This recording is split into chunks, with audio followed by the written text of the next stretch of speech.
ষষ্ঠ, নবম এবং 11 এটা হলো আপনার ইন্টারমিডিয়েট ফার্স্ট ইয়ার, অর্থাৎ ষষ্ঠ শ্রেণী, নবম শ্রেণী এবং হলো ইন্টারমিডিয়েট ফার্স্ট ইয়ার, অর্থাৎ আইয়ের ফার্স্ট ইয়ার। প্রথমে আপনাকে কী করতে হবে? ভর্তির শিক্ষাবর্ষ বা সেশন এখানে আপনাকে লিখতে হবে। শিক্ষাবর্ষ এখানে লিখতে হবে। শিক্ষার্থীর বোর্ড রেজিস্ট্রেশন নাম্বার, অর্থাৎ আপনি যদি 6-এর হয়ে থাকেন, ক্লাস 6-এর, এখন রেজিস্ট্রেশন করা লাগে, তো আপনি এখানে আপনার রেজিস্ট্রেশনের নাম্বার দিবেন। আপনি যদি যে শ্রেণী হয়ে থাকেন সেখানকার রেজিস্ট্রেশনের নাম্বার এখানে ফিল আপ করবেন। তারপর হচ্ছে শিক্ষার্থীর বর্তমান শ্রেণী, অর্থাৎ আপনি কোন শ্রেণীতে পড়েন সেই শ্রেণীটা এখানে দিয়ে দিবেন। শিক্ষার্থীর জন্ম সনদ নাম্বার, অর্থাৎ আপনার যে জন্ম সনদ নাম্বার আছে সেই জন্ম সনদ নাম্বার এই ঘরে লিখে দিবেন। দেখেন 17 ডিজিটের একটা জন্ম সনদের নাম্বার, সেটা আপনি এখানে লিখে দেবেন। তারপর হচ্ছে শিক্ষার্থীর জন্ম তারিখ, অর্থাৎ শিক্ষার্থীর যে জন্ম তারিখ সেটা এই ঘরে ফিল আপ করবেন। তারপর হচ্ছে শিক্ষার্থীর নাম বাংলায় এবং শিক্ষার্থীর নাম ইংরেজিতে। ইংরেজির নামটা আপনি ক্যাপিটাল লেটারে লিখবেন, হ্যাঁ, ক্যাপিটাল লেটার, অর্থাৎ যে বড় হাতের যে নাম্বারগুলো এবিসিডি সেই নাম্বার দিয়ে লিখবেন। তো হচ্ছে শিক্ষার্থীর জেন্ডার, এখানে কি বলছে? টিক চিহ্ন দিতে হবে। আপনি যদি ছেলে হয়ে থাকেন ছেলে এখানে টিক, আর যদি মেয়ে হয়ে থাকেন এখানে আপনাকে টিক দিতে হবে। তারপর হচ্ছে কি শিক্ষার্থীর জন্মস্থান, অর্থাৎ আপনি কোথায় জন্মস্থান করছেন জন্মস্থানের নাম দিবেন। যেমন আপনি এখানকার জেলার নাম দিবেন যে আপনি কোন জেলায় জন্মগ্রহণ করেছেন। তারপর হচ্ছে জাতীয়তা বাংলাদেশি ঠিক আছে, পেশার শিক্ষার্থী ঠিক আছে, শিক্ষার্থীর ধর্ম আপনি যেই ধর্মাবলম্বীর, হিন্দু হলে হিন্দু ধর্মাবলম্বী, ইসলাম হলে ইসলাম এখানে লিখে দিবেন। তারপর হচ্ছে কি ফিতার তথ্য, ফিতার এনআইডি কার্ড, ফিতার এনআইডি নাম্বার, ফিতার এনআইডি যে নাম্বার আছে সেই নাম্বারটা এখানে লিখে দেবেন। এখানে স্মার্ট কার্ডের নাম্বার, আর অথবা যদি অ্যানালগ থাকে অ্যানালগের যে নাম্বার সেই নাম্বারটি ফিতার এনআইডি কার্ড এখানে নাম্বার লিখে দেবেন, এখানে লিখে দেবেন। তারপর হচ্ছে ফিতার জন্ম তারিখ, অর্থাৎ আপনার বাবার জন্ম তারিখ এখানে লিখতে হবে। পিতার নাম বাংলাতে এখানে লিখবেন, পিতার নাম ইংরেজিতে। তারপর হচ্ছে মাতার এনআইডি, অর্থাৎ আপনার মায়ের এনআইডি কার্ডের নাম্বার, মূলত ভোটার আইডি কার্ডের নাম্বার আর কি। তারপর হচ্ছে মাতার জন্ম তারিখ, মাতার নাম বাংলায়, মাতার নাম ইংরেজিতে। তারপর হচ্ছে দেখেন কি অভিভাবকের তথ্য, শিক্ষার্থীর অভিভাবক কে, পিতা, মাতা বা অন্যান্য অভিভাবক। আপনার যদি বাবা হয়ে থাকে বাবা, মা হয়ে থাকলে মা, অথবা কারো যদি বাবা মা কেউ অনেক আছে না, বাবা মা যদি না থাকে অন্যান্য অভিভাবকের জায়গায় অন্যান্য অভিভাবক টিক দিবেন, এভাবে টিক দিতে হবে।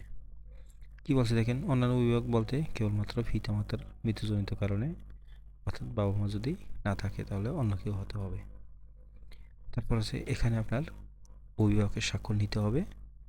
এখানে হলো আবেদনকারীর স্বাক্ষর, অর্থাৎ আবেদনকারী শিক্ষার্থীর স্বাক্ষর এখানে দিতে হবে। তারপর আসেন দেখেন উপবৃত্তির অর্থ প্রাপ্তির জন্য অভিভাবক হিসাবে যাকে নির্বাচিত করা হয়েছে তার তথ্য, অর্থাৎ যে উপবৃত্তির যে অর্থ টাকা যে পাবে, মানে যার অ্যাকাউন্টে আসবে তার তথ্য আপনি এখানে দিতে হবে। তার এনআইডি কার্ডের নাম্বার দিবেন এবং জন্ম তারিখ দিবেন। নাম বাংলাতে দিবেন, এখানে নাম ইংরেজিতে। এখানে তার মোবাইল নাম্বারটি দিতে হবে এবং এখানে তার পেশা উল্লেখ করতে হবে। শেষ। তারপর দেখেন পেমেন্ট সংক্রান্ত, শিক্ষার্থীর নিম্নোক্ত কোন হিসাবধারীর নাম্বারে উপবৃত্তি অর্থ পেতে ইচ্ছুক ঠিক দিন।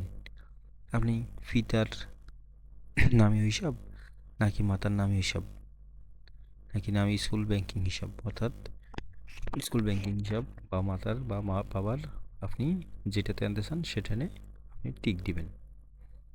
শিক্ষার্থী নিম্নোক্ত কোনো আর্থিক সেবার মাধ্যমে উপবৃত্তির অর্থ পেতে ইচ্ছুক।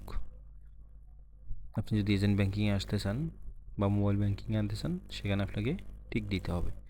আপনার সবচাইতে বেটার হবে মোবাইল ব্যাংকিংয়ে যদি আপনি নিয়ে আসেন। কেউ যদি ব্যাংকে অ্যাকাউন্ট আনতে চান সেখানেও আনতে পারবেন।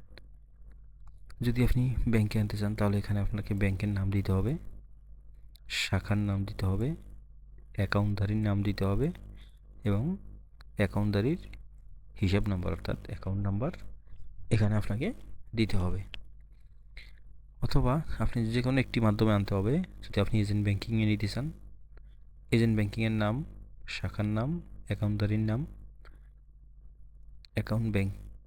এজেন্ট ব্যাংকিংয়ের অ্যাকাউন্ট নাম্বার এখানে আপনাকে দিতে হবে।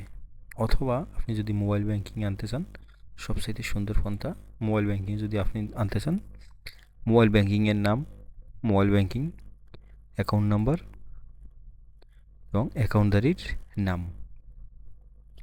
অর্থাৎ আপনি যদি বিকাশে আনতে চান বা নগদে আনতে চান, সেই কি নাম দিবেন, নাম্বার দিবেন, তারপর হলো অ্যাকাউন্টধারীর নাম দিবেন। আর এখানে আপনাকে একটা স্বাক্ষর দিতে হবে গার্ডিয়ানের, এখানে আবেদনকারীর স্বাক্ষর দিতে হবে। তারপর আসি পরের ফেজ। দেখেন কি চাইছে, শিক্ষার্থীর স্থায়ী ঠিকানা। স্থায়ী ঠিকানা, তারপর এখানে বিভাগ, আপনি যেই স্থায়ী ঠিকানায় বসবাস করেন অর্থাৎ আপনার জন্মস্থানটাই স্থায়ী ঠিকানা, বিভাগ, জেলা, উপজেলা অর্থাৎ থানা, তারপর দেবেন ইউনিয়ন, ওয়ার্ড এবং গ্রাম বা বাসার নাম্বার।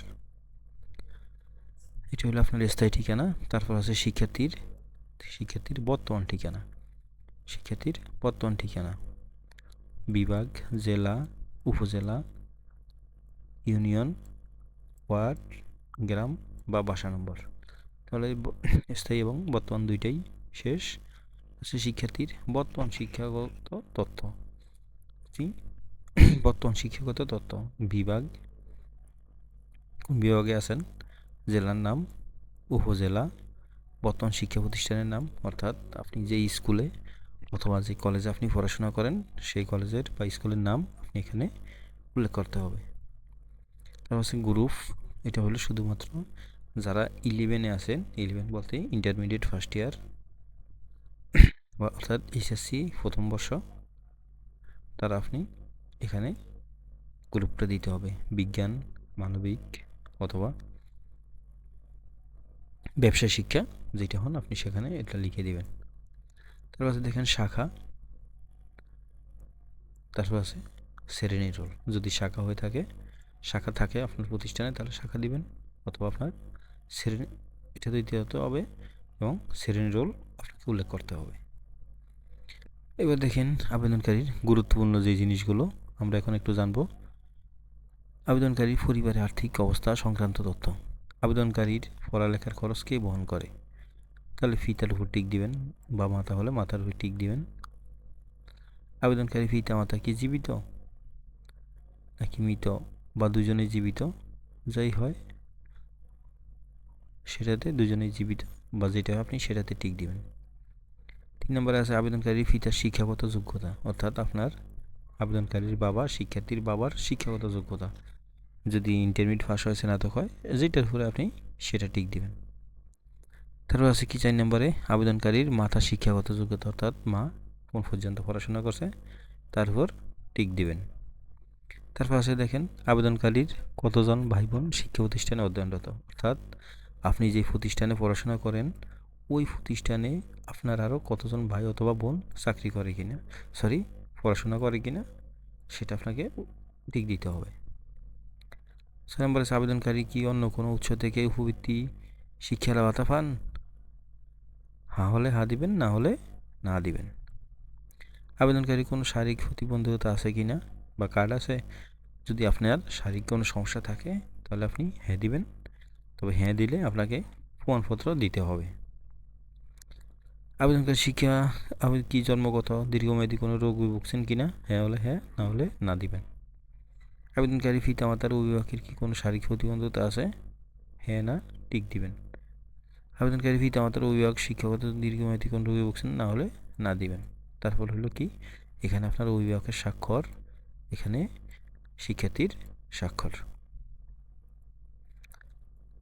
স্বাক্ষর, তারপর আসে আবেদনকারী পিতামাতা ব্যতীত পরিবারের অন্য কোনো সদস্য জন্মগতভাবে দীর্ঘমেয়াদী শারীরিক মানসিক রোগে ভুগছেন কিনা, অর্থাৎ আপনার পরিবারের অন্য কেউ, বাবা মা ছাড়া অন্য কেউ সমস্যা ভুগছেন কিনা তাতে টিক দিতে হবে। তারপর আছে আবেদনকারীর পিতামাতার অভিভাবক পেশা কি, ব্যবসা না কর্মহীন, যেটা হয় আপনি সেটাতে টিক দিবেন। তারপর আছে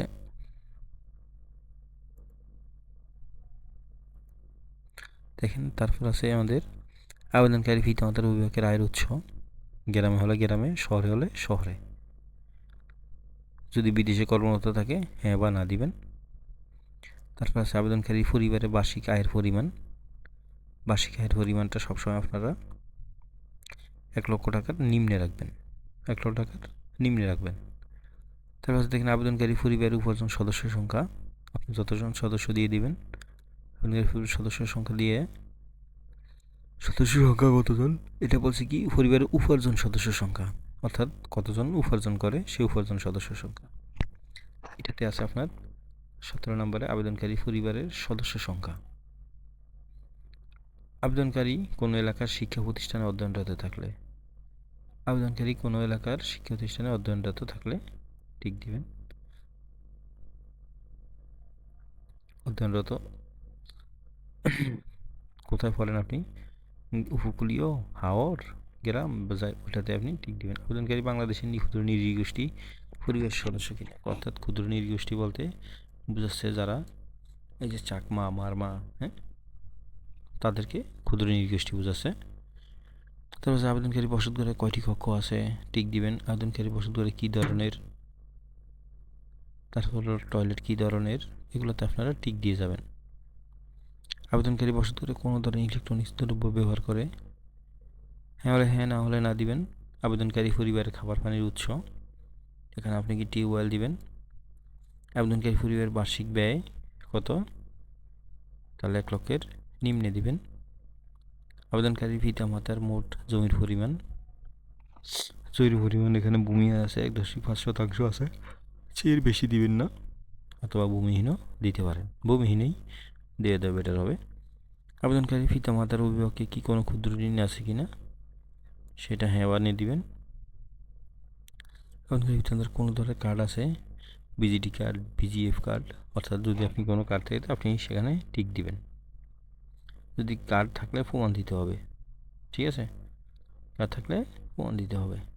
আবেদনকারী কি বীর মুক্তিযোদ্ধার সন্তান, যদি আপনার বাবা মুক্তিযোদ্ধা হয়ে থাকে তাহলে আপনি মুক্তিযুদ্ধের পক্ষে হ্যাঁ বা না দিতে হবে।